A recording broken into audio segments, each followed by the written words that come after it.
Hello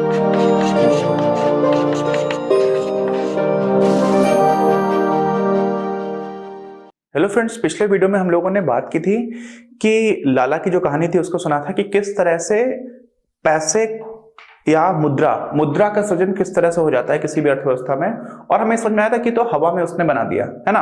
अच्छा, उसी को हम कंटिन्यू करेंगे और यहाँ पर बैंकिंग प्रणाली जो हमारे देश में है, जो बैंकिंग सिस्टम है, वो किस तरह से इस चीज को कर रही होती है, किस चीज को, मुद्रा का सृजन किस तरह से हो रहा था, मनी क्रिएशन कैसे होता है, पैसा कैसे बन रहा है ना। आप समझ रहे हैं कितना बोलते हैं ना, बड़ा ना भैया सबसे बड़ा रुपया। तो यहाँ पे रुपया डायरेक्टली मतलब हमारे देश में तो मुद्रा रुपए को ही बोलते हैं, तो वो कैसे बन रहा है वो चीज समझना कितनी इंपॉर्टेंट, और कितना बचपन से मैंने समझा था ना कितने रुपए हैं कैसे हैं, तो उस वाले एंगल से भी काफी इंपॉर्टेंट है। चलिए उसी को स्टार्ट करते हैं, कंटिन्यू करते हैं। स्टार्ट तो क्या है, जमा तथा ऋण उधार निर्माण की प्रक्रिया है।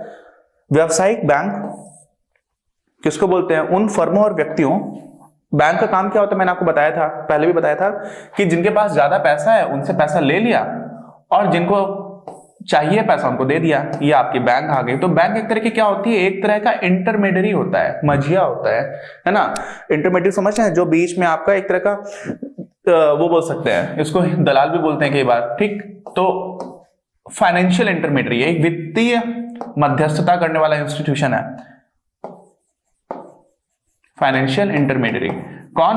बैंक। अच्छा, करता क्या है, ज्यादा जिसके पास पैसा उससे लिया, जिसको पैसे की जरूरत है उसको दे दिया, लेकिन जिससे पैसे लिया उसको इंटरेस्ट पे करता है, और जिसको पैसे देता है उससे इंटरेस्ट लेता है।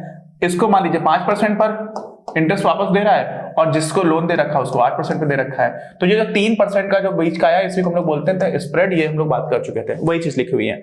वह उन व्यक्तियों जिनके पास अतिरिक्त कोष होते हैं, ज्यादा पैसा होता है, तथा वह जिनको कोषों की आवश्यकता होती है के बीच मध्यस्थता करता है, ठीक है। इंटरमीडियरी का काम करती है बैंक। अच्छा, और क्या बात है, लोग बैंकों में मुद्रा क्यों रखते हैं पैसा? 2-3 चीजें हैं भाई। सबसे पहली चीज बात तो ये है कि आपको इंटरेस्ट मिलता है।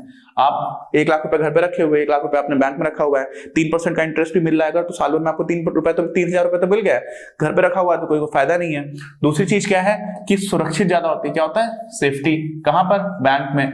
बैंक में आपके पैसे चोरी भी हो गए तो बैंक की जिम्मेदारी है कि आपको पैसे दे। घर में चोरी हो गए तो आपकी जिम्मेदारी है ना। तो ये सारी चीजें है। तीसरा क्या है? कन्वीनियंस, सुविधाजनक। किस चीज की सुविधा? आपको पैसे पे करने हैं, मद्रास में कोई आदमी बैठा हुआ है, तो उसने बोला कि भाई मेरा ये अकाउंट नंबर है। अब तो हम लोग ऐसे ही करते हैं, पेटीएम से कर देते हैं, गूगल पे से कर देते हैं, यूपीआई बेस्ड किसी भी एप्लीकेशन से कर देते हैं, भीम से कर देते हैं, इंटरनेट बैंकिंग से कर देते हैं। तो करते क्या है, अगर आपका बैंक अकाउंट है, आपके बैंक अकाउंट में पैसे पड़े हुए हैं, तो आपको यहां से मद्रास जाने की जरूरत नहीं है। मद्रास तो खड़ी बोलते हैं, चेन्नई बोलते हैं। तो चेन्नई जाकर के पे करने की जरूरत नहीं है। आपने अपने घर से उसका मोबाइल नंबर अगर लिंक्ड है उसके बैंक अकाउंट से, तो आपने डायरेक्टली पे कर दिया। तो हुआ क्या यहाँ पर कि बहुत ही ज्यादा सुविधाजनक तरीके से आपने पे कर दिया। अदरवाइज क्या होता है, अभी हम लोग क्या करते हैं, छोटा छोटा सामान ई कॉमर्स पे खरीदते हैं। मान लीजिए मैंने कुछ भी खरीदा, मान लीजिए मद्रास में या चेन्नई में कोई इंसान कुछ बना रहा है, ठीक है, कोई भी एक बॉक्स बना रहा है पैक करने का सामान, वो बॉक्स मुझे बहुत अच्छा लगा और मैंने देखा ये बॉक्स कितने रुपए का है, 100 रुपए का। अच्छा, मैंने ई कॉमर्स वेबसाइट पे क्या तो देखा 30 रुपए की डिलीवरी चार्ज लगेगा, तो 130 रुपए का लगेगा। अब 130 रुपए में वो चीज मेरे पास पहुंच जाएगी, उसको पेमेंट भी हो जाएगा।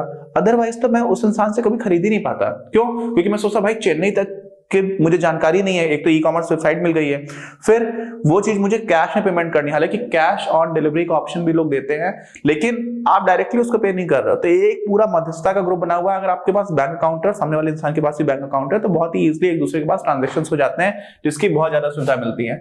ठीक है, आ रही बात समझ में? अच्छा, और समझिए, बैंकों में मुद्रा इसलिए रखते हैं क्योंकि बैंक जमा पर कुछ ब्याज प्रदान करते हैं, ठीक है, कुछ इंटरेस्ट पे करते हैं। बैंकों में अतिरिक्त कोषों को रखना घर की अपेक्षा ज्यादा सुरक्षित भी होता है। और तीसरा मैंने आपको बताया कन्वीनियंस, वो भी एक बेनिफिट है।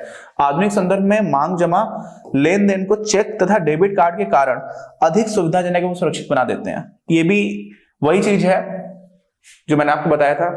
देखो, डिमांड ड्राफ्ट है, आपके पास चेक है, अब तो एटीएम कार्ड है, डेबिट कार्ड है और क्रेडिट कार्ड भी है, तो आप उनसे क्या कर देते हो, आप बहुत आसानी से पेमेंट कर पा रहे होते हो। सुरक्षित भी होता है। कैसे?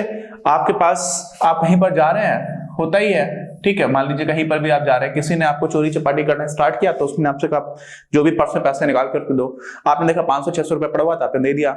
लेकिन अगर सब कुछ कैश में ही चल रहा होता तो आप 500-600 रुपए नहीं रखते, अपने घर में ज्यादा पैसे रखते। पहले ऐसा होता था, लोगों की सैलरी आती थी उसके बाद से लोग बैंक से काफी पैसे लेकर के आ जाते थे कि बार बार बैंक में जाना पड़े, लाइन ना लगानी पड़े। जब से एटीएम कार्ड्स हैं और आप डायरेक्टली मोबाइल बैंकिंग से ट्रांजेक्शंस कर लेते हो तो बहुत कम पैसे लोग अपने पास रखते हैं। क्यों? क्योंकि अगर ज्यादा पैसे हैं और कहीं पर चोरी चपाटी या कुछ भी हुआ तो आपका कितना ही पैसा जा रहा है, आप तो बोलोगे एटीएम कार्ड इससे थोड़ी पैसे निकाल लोगे, है ना? तो क्यों? क्योंकि वो तो चोर निकाल नहीं सकता है। तो करेंसी अगर आपके पास कम है तो उसका बेनिफिट है। ऐसे ही चेक में हम लोगों ने आपको बताया था बिजनेस स्टडीज में जिन बच्चों ने पढ़ा हुआ है कि हम लोग उसको ऐसे करके 2 मार्क भी कर देते जब अकाउंट पे ही चेक होती है। तो इससे क्या हो जाता है, चेक अगर आपके पास है और बेरर चेक नहीं है, आपने अगर उसको मार्क कर दिया तो वो अकाउंट पे ही चेक हो गई, जिसमें जिस इंसान के अकाउंट नंबर लिखा हुआ है उसी अकाउंट में जाकर के पैसे जमा होंगे, तो वो भी सुरक्षित हो गई। आपसे किसी ने चेक छीन भी लिया तो उसका कोई मतलब नहीं है, उसको वो कुछ कर नहीं सकता। पैसा छीन लिए तो आपका नुकसान हो गया, है ना? तो क्या हो जाता है, चेक और डेबिट कार्ड के कारण अधिक सुविधाजनक एवं सुरक्षित भी बना देते हैं, भले ही इस प्रकार के जमा पर कम या शून्य ब्याज मिलता हो। ठीक, अच्छा, डिमांड डिपॉजिट्स पे कब मिलता है? डिमांड डिपॉजिट्स मतलब हम लोगों का होता है बचत खाता, आम लोगों का, ठीक, जो भी लोग हैं सेविंग्स अकाउंट बोलते हैं। तो सेविंग्स अकाउंट पे काफी कम हो जाता है। अभी कुछ मैंने थोड़े दिन पहले देखा था 2.75% हो गया है, पहले 4% तक था। पिछले 1-1.5 साल से मैंने न्यूज वगैरह बहुत कम फॉलो की है, करना चाहिए लेकिन इस काम में ही अभी रहता हूं। तो और पिछले 1-1.5 साल में हुआ क्या है कि इकोनॉमी में बहुत ही बड़ा झटका लगा कोविड-19 की वजह से। तो बहुत सारी चीजें जो बहुत ज्यादा बदल गई हैं। क्यों?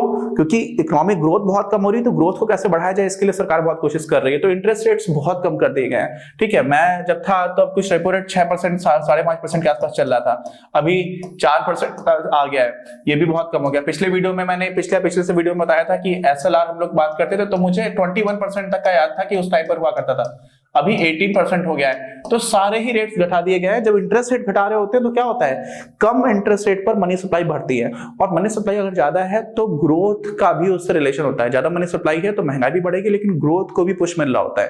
ठीक, कैसे मिल रहा था वो आपको मैं अभी आगे कभी पढ़ाऊंगा, लेकिन आप समझ लीजिए कि ये सब क्यों किया सरकार ने, कि ग्रोथ बढ़ जाए। क्यों? क्योंकि ग्रोथ कम हो गई तो नेगेटिव ग्रोथ रेट हमारा इस साल तो कोविड-19 की वजह से, ठीक है। अच्छा, वैसे पिछले 4-5 साल से काफी ग्रोथ रेट लगातार गिरता चला जा रहा था, ठीक। अच्छा, तो क्या हुआ यहाँ पर, आप समझ लीजिए कि चेक और डेबिट कार्ड की जो मैंने बात की वो तो सारे लोगों को पता ही चल गया कि सुरक्षित है, ज्यादा सुविधाजनक है। लेकिन साथ में इंपॉर्टेंट चीज ये है कि जो डिमांड डिपॉजिट्स होते हैं, जहां से आप पैसों को तुरंत का तुरंत निकाल सकते हो, आपने एफडी करा रखी है 5 साल की, तो उसको तोड़ने में पहले तो हर्जाना लगता था, अभी वैसा सीन नहीं है, लेकिन उसको हम डिमांड डिपॉजिट नहीं मानते हैं।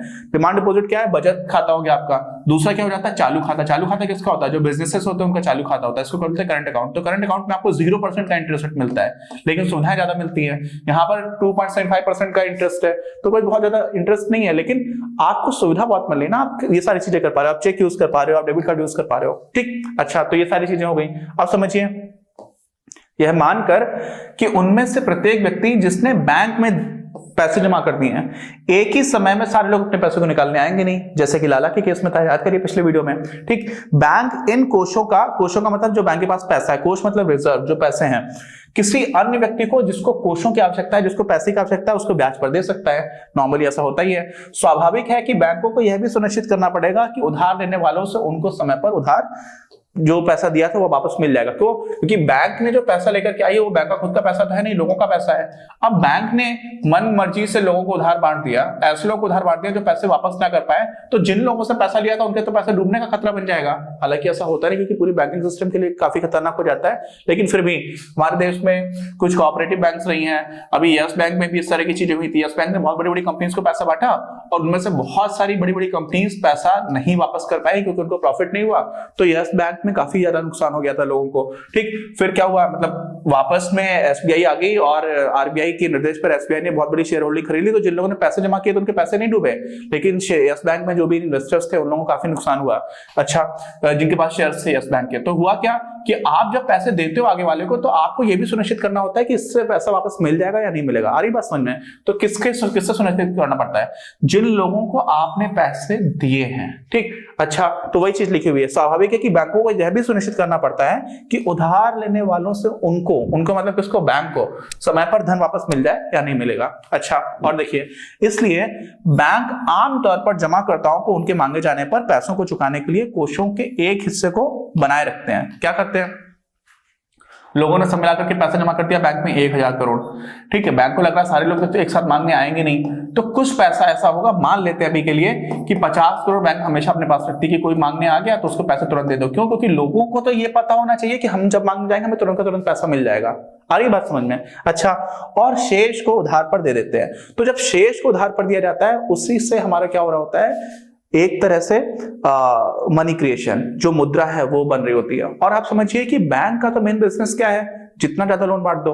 लेकिन जितना ज्यादा का ज्यादा का मतलब अगर 1000 करोड़ का पूरा 1000 करोड़ बांट दिया और कोई भी पैसे मांगने आ गया तो बैंक के पास तो कुछ भी नहीं उस टाइम पर देने के लिए, तो समस्या भी हो जाएगी। क्यों? क्योंकि लोगों का ट्रस्ट चला जाएगा, यार बैंक में पैसे लेने गए, बैंक के पास पैसे नहीं है, तो सारे लोग अपना पैसा निकाल लेंगे और हमारा जो पूरा सिस्टम है मनी क्रिएशन का वो टूट जाएगा। इसलिए केंद्रीय बैंक इस चीज को बहुत इंश्योर करती है कि ऐसा कभी ना हो पाए, है ना। और इसीलिए बहुत ही ज्यादा रेगुलेटेड इंडस्ट्री बोला जाता है, बहुत ही नियंत्रित इंडस्ट्री है बैंक। क्यों?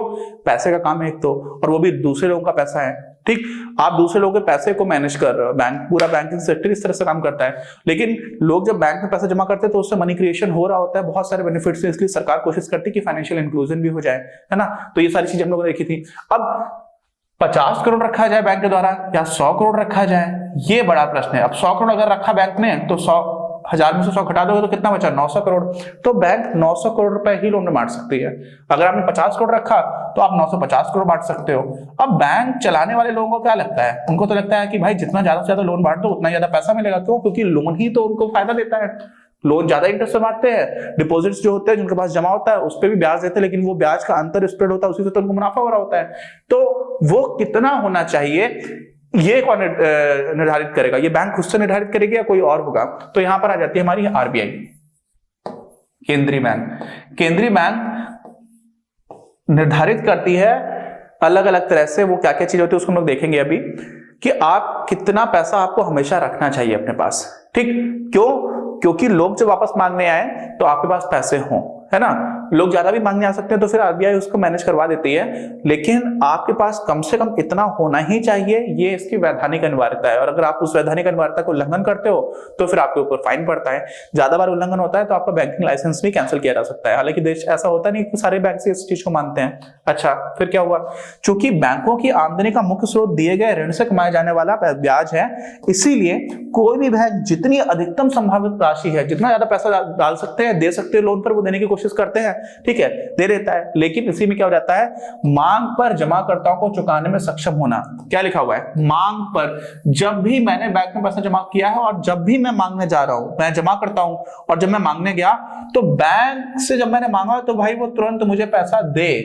ये बैंक के अस्तित्व के लिए बहुत जरूरी है। क्यों? क्योंकि नहीं तो मुझे लगेगा यार मैं बैंक में पैसे मांगने गया, मेरे पैसा था और मुझे पैसे नहीं दे रहे ये लोग, तो इसका मतलब बैंक की हालत बहुत खराब चल रही है। तो ऐसे में क्या हो जाता है? बैंक का जो पूरा एग्जिस्टेंस है, पूरा अस्तित्व, वो खराब होने लग जाता है। ठीक, डगमगाने लग जाता है। तो ऐसे जैसे होता है ना, इंद्र का सिंहासन हिलने लग जाता था, ऐसे समझ लीजिए।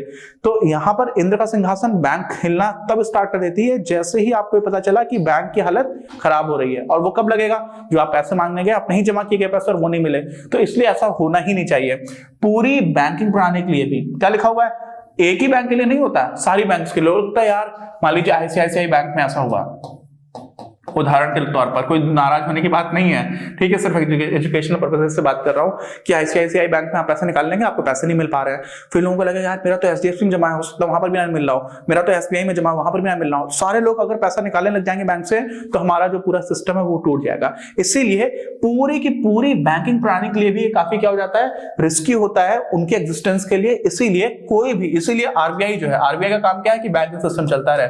और पूरी बैंकिंग सेक्टर के लिए क्या खतरनाक है कि लोग पैसे निकालने गए और उनके पैसे नहीं निकल पाए किसी भी एक बैंक से, तो उस बैंक के लिए तो है ही प्रॉब्लमेटिक, बाकी बैंक्स के लिए भी हो जाता है। तो ऐसा ना हो ये इंश्योर करना आरबीआई का काम है। तो इसलिए क्या हो जाता है ना, बहुत ही महत्वपूर्ण होता है क्या कि जब कोई पैसे मांगने जाए उसको पैसे मिल जाए, है ना। इसीलिए लोग अपने धन को बैंकों में तभी रखेंगे जब वे पूर्णतः आश्वस्त होंगे, उनको एकदम श्योर होंगे कि जब भी वो पैसे मांगने जाएंगे उन्हें तुरंत ही पैसे मिल जाएंगे। ठीक, कभी कभी मोरेटोरियम बोलते हैं। अभी जैसे यस बैंक को थोड़े दिन के लिए लगा दिया गया था कि आपको पैसे निकालने, आप निकाल सकते हो, लेकिन कुछ लिमिट लगा दी थी 10,000 रुपए या 50,000 रुपए की, आप उससे ज्यादा नहीं निकाल सकते कुछ दिनों तक। ऐसे ही कोऑपरेटिव बैंक थी, लोगों का खुद का पैसा है और उसको भी आप कुछ दिन तक नहीं निकाल सकते। वो बैंक की हालत एकदम से खराब ना हो जाए इसको लेकर किया जाता है, उसके भी अपने रीजंस हैं, लेकिन आप फिर निकाल सकते हो। ठीक है, थोड़े दिन के लिए लगाया गया था और उसके बाद से छोड़ दिया गया, तो इस तरह की चीजें होती हैं। ठीक, अच्छा, बैंकिंग व्यवस्था द्वारा साख सृजन, अब हम लोग इस चीज को पहुंचेंगे।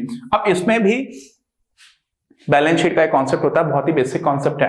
अकाउंटेंसी और बिजनेस स्टडीज वाले बच्चों को बड़ा होगा, मेनली अकाउंटेंसी में हम लोग पढ़ते हैं, लेखा शास्त्र में पढ़ते हैं, तो वो भी मैं आपको बताऊंगा। इस टॉपिक को आप लोग अपने अगले वीडियो में कंटिन्यू करेंगे। अभी जो आपने पढ़ा हुआ है ना, वो सारी चीजें क्या हुई है कि जो लाला वाली स्टोरी थी, लाला वाला पूरा केस था, उसको रिलेट करेंगे बैंक से, कैसे हो रहा है। अभी तो मैंने इस वाले वीडियो में आपको ये बता दिया कि व्यवसायिक बैंक क्या करती है क्या नहीं करती है। ठीक है, तो मिलते हैं अगले वीडियो में जिसमें हम लोग बात करेंगे money creation bye banking system. Okay.